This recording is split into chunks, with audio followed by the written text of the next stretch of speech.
शब कद्र वो अजीमुल मर्तबत और बाबरकत रात है जिसकी नज़ीर कायनात की तारीख़ में नहीं मिलती। ये उम्मत मुहम्मदिया पर अल्लाह ताला का एक ऐसा अजीम एहसान है जिसमें सिर्फ एक रात की इबादत पूरी ज़िंदगी की इबादत से बढ़कर अजर रखती है। कुरान और हदीस की रोशनी में आइए इस मुबारक रात की फ़जीलत को समझते हैं। कुरान मजीद की रोशनी में फ़जीलत अल्लाह ताला ने इस रात की अज़मत बयान करने के लिए एक मुकम्मल सूरत नाजिल फरमाई, सूरत अल-क़द्र। ये वो रात है जिसमें अल्लाह ताला ने इंसानियत की हिदायत के लिए अपनी आखिरी किताब कुरान मजीद को नाजिल फरमाया। बेशक हमने इस कुरान को शब क़द्र में नाजिल किया। और फिर अल्लाह ताला फरमाते हैं, शब क़द्र 1000 महीनों से बेहतर है, यानी एक रात जिसकी इबादत का अजर 83 साल से भी ज़्यादा है। इस रात हज़रत जिब्राइल अलैहिस्सलाम फरिश्तों के अजीम लश्कर के साथ ज़मीन पर उतरते हैं और अल्लाह के हुक्म से साल भर के अहम फैसले लेकर आते हैं। और ये रात गुरूब आफताब से लेकर तुलुए फज्र तक सलामती ही सलामती होती है। अहादीस मुबारका की रोशनी में फ़जीलत नबी करीम सल्लल्लाहु अलैहि वसल्लम ने उस रात की अहमियत को बहुत वाज़ेह फरमाया है।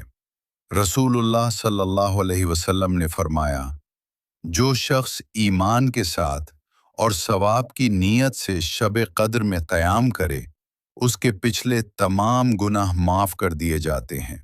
बुखारी और मुस्लिम। और एक और हदीस में नबी करीम सल्लल्लाहु अलैहि वसल्लम ने फरमाया, जो शख्स इस रात की खैर से महरूम रह गया, वो गोया तमाम भलाइयों से महरूम हो गया। इब्न माजा। शब क़द्र को कब तलाश करें? रसूलुल्लाह सल्लल्लाहु अलैहि वसल्लम ने इस रात को मख्फी रखा ताकि मोमिन इसे तलाश करने में सुस्ती न करे। आप सल्लल्लाहु अलैहि वसल्लम ने फरमाया, शब क़द्र को रमज़ान के आखिरी अशरे की ताक रातों में तलाश करो। 21, 23, 25, 27 और 29। सही बुखारी। शब क़द्र की सबसे प्यारी दुआ।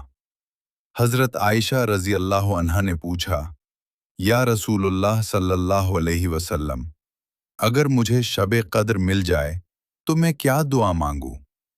तो नबी करीम सल्लल्लाहु अलैहि वसल्लम ने फरमाया, अल्लाहुम्मा इन्नका अफ़ू तुहिब्बुल अफ़्व फ़अफ़ु अन्नी, यानी ए अल्लाह, तो मुआफ़ फरमाने वाला है और मुआफ़ी को पसंद करता है, बस मुझे भी मुआफ़ फरमा दे।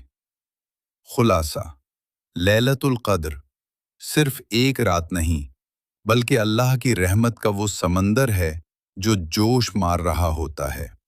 इस रात नवाफिल, तिलावत कुरान, इस्तिग़फ़ार, दुरूद शरीफ और आंसुओं के साथ मांगी गई दुआ इंसान की पूरी ज़िंदगी बदल सकती है। नबी करीम सल्लल्लाहु अलैहि वसल्लम ने अपनी उम्मत की सहूलत के लिए शब क़द्र की कुछ मादी और रूहानी अलामतें बयान फरमाई हैं, ताकि उसे तलाश करने वालों को इत्मीनान और यकीन नसीब हो सके।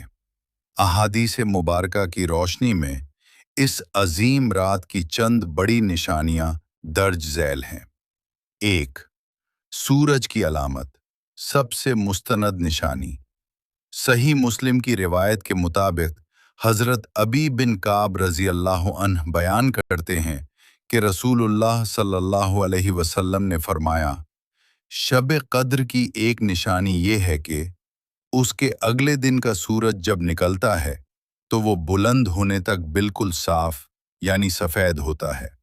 इसमें कोई तपिश या शुआएं नहीं होती, यानी सूरज की टकिया एक थाली की तरह नजर आती है और उसकी रोशनी आंखों को खैरा नहीं करती। 2. मोतदिल और पुरसुकून रात। हज़रत अब्दुल्लाह बिन अब्बास रज़ी अल्लाह अन्हु से रिवायत है कि आप सल्लल्लाहु अलैहि वसल्लम ने फरमाया, लैलतुल क़द्र एक ऐसी रात है जो ना बहुत गर्म होती है और ना बहुत ठंडी, बल्कि मोतदिल होती है। اس رات کی فضا میں ایک خاص تازگی، سکون اور آرام محسوس ہوتا ہے جو دل و جان کو فرحت بخشتا ہے۔ 3. رات کی روشنی اور چمک۔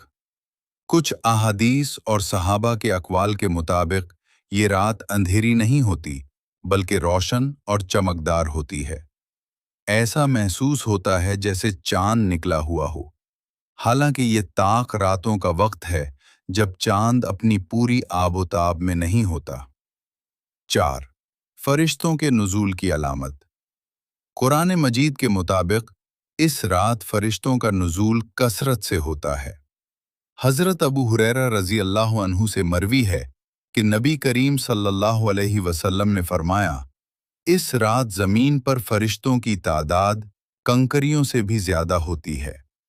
اس روحانی ہجوم کی وجہ سے فضا میں ایک غیر محسوس سکون اور ٹھہراؤ پیدا ہو جاتا ہے، جیسے ہر طرف اللہ کی رحمت اور نور چھایا ہوا ہو۔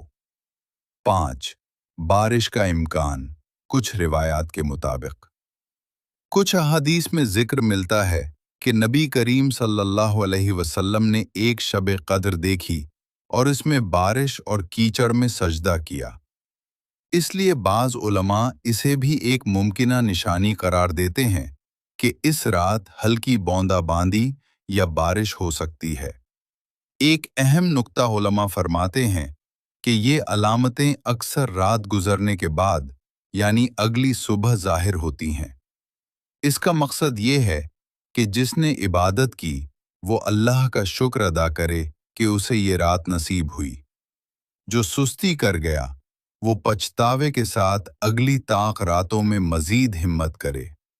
یاد رکھیں، اصل کامیابی علامتوں کو دیکھنے میں نہیں بلکہ اس رات کو خلوص دل سے عبادت میں گزارنے میں ہے۔